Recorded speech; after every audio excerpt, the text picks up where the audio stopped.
7 de junio de 1983, entre las 9 y las 10 de la mañana. Ese día, mi padre fue secuestrado en Andorra por un comando armado. Quédate hasta el final del vídeo porque mientras preparaba esta historia me han empezado a llegar nuevos testimonios y esto va a tener segunda parte. Era un día normal. Mi padre acababa de hacer la mili y todavía no se había cortado el pelo desde entonces. Aquella mañana decidió ir a comprar tabaco y después a la peluquería. Cogió su Peugeot 504 color crema y lo aparcó en un parking de tierra de Escaldes. Cuando volvió, se sentó en el coche. En ese momento, un hombre llamó suavemente al cristal. Mi padre bajó la ventanilla, pero antes de que pudiera reaccionar, aquel hombre abrió la puerta, le apuntó con una pistola en la cabeza y le dijo que se pusiera en el asiento del copiloto. Y sobre todo, que no hiciera el tonto. Al mismo tiempo, desde el asiento de atrás, una mujer le apoyó un cuchillo por detrás del cuello. A partir de ahí, no dejaron de repetirle una y otra vez: no hagas el tonto y no me mires el careto y todo saldrá bien. Esto último se lo repitieron varias veces. No me mires el careto. Mientras subía en dirección a la Massana, el hombre le enseñó varios cargadores llenos de balas para que entendiera que iban completamente en serio. En un momento mi padre les preguntó: ¿A dónde me lleváis? Y le respondieron: Al cementerio. Mi padre, sin pensarlo demasiado, le soltó: Cojones, podríais haber escogido otro sitio mejor. Recuerda que aquello les hizo gracia porque le pareció ver cómo sonreían. Lo llevaron hasta un antiguo molino que había saliendo del túnel de la Massana, a mano izquierda. Lo bajaron del coche y le dijeron que caminara. Mientras caminaba, recuerda pasar por al lado de un muro de aproximadamente 1,5 metros o 2 metros de altura. Y en ese momento pensó que, si saltaba ese muro, seguramente no lo cogía ni de broma. Pero decidió no hacerlo, y hoy sigue pensando que fue una buena decisión. Primero le vendaron los ojos, después le ataron las muñecas por detrás con una cuerda, y finalmente le pusieron un saco en la cabeza. Después lo sentaron, cree recordar, sobre una piedra. Le volvieron a repetir que si no hacía el tonto, todo saldría bien. Pasó un buen rato, hasta que mi padre decidió moverse un poco. Entonces escuchó la voz de la mujer. ¡Quieto! ¿Qué quieres? Y mi padre contestó: Fumar. La mujer le quitó el saco de la cabeza y le preguntó: ¿Dónde tienes el tabaco? En el bolsillo derecho de la camisa. Ella sacó un cigarro y se lo puso en la boca. Después le preguntó: ¿Y las cerillas? Mi padre respondió: En el otro bolsillo de la camisa. Y justo en ese momento recordó que en ese bolsillo llevaba 3 billetes de 10.000 pesetas y pensó: Hostia, ¿para qué le habré dicho nada?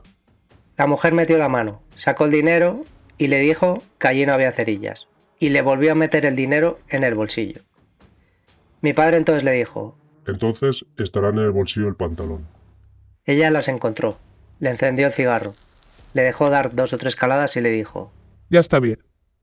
Después volvió a ponerle el saco en la cabeza. Al cabo de unas 2 o 3 horas, mi padre escuchó llegar un coche. Volvió el hombre antes. Se pusieron a hablar entre ellos y mi padre cree recordar que hablaban en euskera porque no entendía ni una palabra. De repente escuchó. Era el sonido de las armas, como si las estuvieran cargando o descargando. En ese momento se le pasaron 1000 cosas por la cabeza, y una de ellas fue que igual le pegaban 7 tiros allí mismo. El hombre debió notar algo en mi padre. Se acercó, le tocó la espalda y le dijo: Tranqui, tío, que la vida está muy achuchada y hemos tenido que hacer un trabajillo. Ya está. Te dejaremos atado y vendrán los bomberos a buscarte. Tenemos tu DNI, sabemos dónde vives, sabemos que tienes mujer e hijo. No hagas el tonto y no vayas a la policía y todo irá bien. Entonces le quitaron el saco, y esta vez lo ataron por delante a un palo que ni siquiera llegaba al techo. Pasó un rato. Cuando ya no escuchó a nadie, empezó a moverse poco a poco. Vio que nadie le decía nada. Entonces consiguió quitarse la venda de los ojos como pudo. Después pasó el cuerpo por encima del palo para poder liberarse. Y finalmente consiguió soltarse las cuerdas. Salió afuera, miró alrededor y vio que su coche seguía allí. Se subió y vio que todo estaba exactamente como lo había dejado. Incluso el tabaco que había comprado aquella misma mañana. Lo primero que hizo fue ir a ver a mi madre, que trabajaba en la antigua fábrica de quesos. Cuando mi madre lo vio, lo primero que le dijo fue: ¡Qué bien, te has pelado! Y mi padre empezó a contarle todo lo que acababa de pasar. También le enseñó las muñecas. Las tenía completamente hinchadas de lo fuerte que lo habían atado. Fue el jefe de mi madre quien terminó convenciéndolo de que tenía que denunciar lo ocurrido. Mi padre al principio no quería, prefería pasar página, pero finalmente decidió ir a la policía. Cuando llegó a comisaría le dijeron que se sentara. Pasaron unos 15 minutos, y como nadie le hacía caso, se cansó de esperar y se levantó para irse. Justo antes de salir, un policía le preguntó en catalán: ¿Qué volía usted? Y mi padre le dijo, Que me han secuestrado. y le enseñó las muñecas. A partir de ahí empezó a explicarlo todo. Después comenzó la investigación. El comisario de policía, que por aquel entonces era un hombre llamado Betriu, le explicó que habían robado el banco internacional Banca Mora. Por lo que se sabe, robaron una importante cantidad de francos franceses que acababan de ser cambiados por un cliente, además de un botín adicional en metálico. La policía vigiló nuestra casa durante aproximadamente una semana. Yo tenía 6 meses en aquel momento. Y claro, imagínate el miedo que podía tener mi madre sabiendo que aquellas personas sabían dónde vivíamos. A mi padre también le dejaron una emisora por si veía a alguno de los sospechosos. Si reconocía a alguien, tenía que comunicarlo inmediatamente. Pero él estaba trabajando y tampoco le prestó demasiada atención. De hecho, recuerda con gracia que escuchaba la frecuencia de la policía por la emisora con sus compañeros de trabajo, y que cuando fueron a recuperarla no sabía ni quién la tenía ni dónde estaba. Además, iba con las patrullas de la policía a la frontera para subir a los autobuses y ver si identificaba a algún sospechoso. Le dijeron que, si reconocía a alguien, no lo dijera en ese momento, que esperara a bajar de autobús por miedo a que pudieran tomar represalias.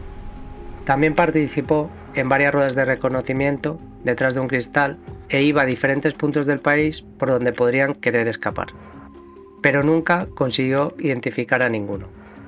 También le explicaron que aquellos individuos habían pagado a varios chavales para que cuando les avisaran empezaran a correr montaña arriba. Una maniobra de distracción para despistar a la policía. Al cabo del tiempo, el comisario Betriu le dijo a mi padre que estaba convencido de que detrás de todo aquello estaba la banda terrorista ETA, por el tipo de armas utilizadas y por el modus operandi.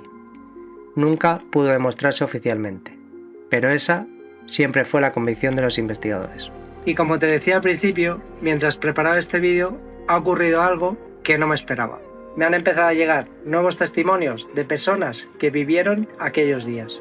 Algunos aportan información muy interesante que todavía estoy contrastando. Si tú o algún familiar vivisteis aquellos hechos o podéis aportar información sobre este caso, puedes escribirme al mail que os dejo por aquí abajo. Y ya sabes, si te ha gustado este vídeo, dale un buen like, compártelo y suscríbete a este canal.